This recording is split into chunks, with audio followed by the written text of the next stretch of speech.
भर्तियों पर जरूर आना चाहेंगे क्योंकि क्लास 3 की भर्तियों से जुड़ी बड़ी अपडेट हम आपके लिए लेकर आए हैं। पिछले कल हमने आपको देखिए जानकारी दी थी कि मंगलवार को यानी कि आज के दिन ही दूसरी बैठक होने वाली थी उस कमेटी की, जिसके अध्यक्ष दीपक सानन हैं। ये पूर्व आईएएस अधिकारी हैं और इन्हें इस कमेटी का अध्यक्ष बनाया गया है ताकि जल्दी ही एक बार फिर से भर्ती एजेंसी तैयार हो सके और भर्तियों की प्रक्रिया शुरू हो सके।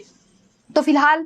इसी कमेटी की आज ये दूसरी बैठक थी और इसमें जो तय किया गया है उसके मुताबिक ओएमआर सिस्टम आने वाले समय में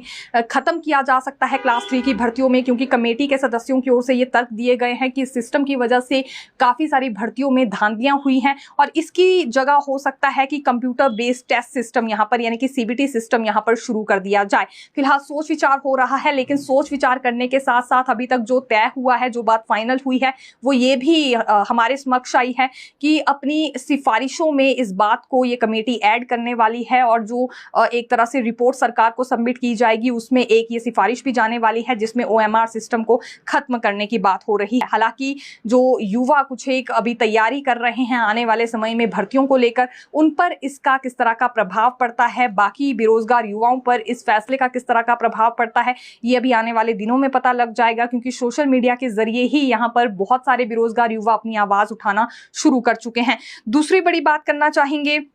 इस बैठक को लेकर, क्योंकि पहले एक बैठक हुई थी, दूसरी फिर आज हुई है और तीसरी बैठक अब ये 17 जून को निर्धारित की गई है। 3 अन्य मेंबर भी इस कमेटी में के शामिल हुए थे। फिलहाल इन्हें दायित्व ये सौंपा गया है कि जल्दी ही नई भर्ती एजेंसी तैयार करनी है और ये जो 4 सदस्य होंगे जिसमें अध्यक्ष दीपक सानन है, इसके अलावा 3 और मेंबर हैं, इन्हें ही ये पूरा क्राइटेरिया तय करना है कि अगली नई भर्ती एजेंसी किस तरह की होनी चाहिए। फिलहाल जो ड्राफ्ट है उसे लेकर एक तरह से सहमति बन गई है। हिमाचल सरकार की जरूरत के हिसाब से अभी तक ड्राफ्ट तैयार हुआ है। हालांकि हो सकता है अभी थोड़े बहुत उसमें और ज्यादा बदलाव किए जाए, क्योंकि फाइनल एक तरह से अभी ये ड्राफ्ट नहीं माना जा रहा है, लेकिन जो कुछ यहाँ पर डिमांड सरकार की ओर से रखी गई थी भर्तियों के क्राइटेरिया को लेकर, वो इसमें जरूर अभी शामिल की गई है। तीसरी बात करना चाहेंगे अभी नेशनल टेस्टिंग एजेंसी के फॉर्मेट को लेकर भी। तो इस फॉर्मेट को समझने के लिए इसी कमेटी के सदस्य दिल्ली जाने वाले हैं, आखिरकार किस तरह का पूरा क्राइटेरिया रहता है और भर्तियों को लेकर भी सुरक्षा कैसे रखी जा सकती है, तमाम मसलों को लेकर अभी जानकारी जुटाने का टारगेट भी इन सदस्यों को दिया गया है।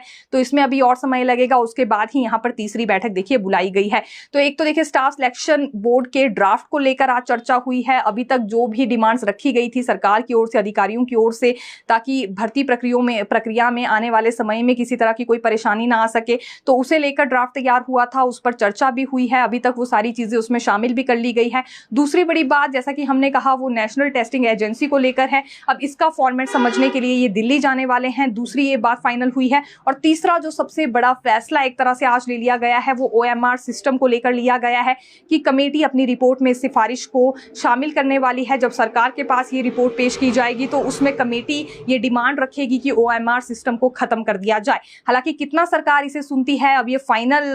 पॉइंट यहाँ पर एक तरह से बन पाता है या नहीं, ये आने वाले समय में ही अभी पता लगेगा। इसके अतिरिक्त देखिए सीएम सुक्खू की ओर से, क्योंकि आदेश ये जारी किए गए थे कि 7 दिन में ही उन भर्तियों का रिजल्ट घोषित कर दिया जाएगा जिन्हें लेकर बेरोजगार युवा इंतजार में बने हुए हैं। तो